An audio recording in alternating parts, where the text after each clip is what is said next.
Welcome to Pindar Poetry. We hope you learned something new. You start by defining goals and audience because purpose drives structure. Once done, open Word and pick a template or blank document. Choose page size and margins to match distribution. Apply built-in heading styles now so navigation and consistency are automatic. Make sure to name your sections clearly.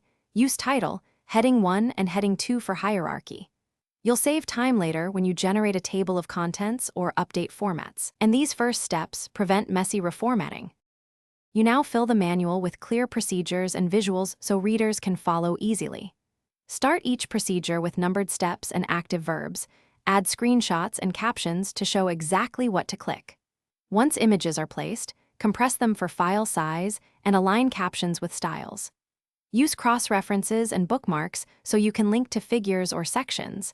This keeps the manual coherent as it grows. Make sure to test a full procedure once written to catch missing steps or unclear phrasing. You finish by consolidating and exporting, ensuring the manual is reliable and shareable. First, update all fields and generate a table of contents, then run a quick spell and grammar check. Once satisfied, save a master. Docx and export a PDF for distribution so formatting remains intact.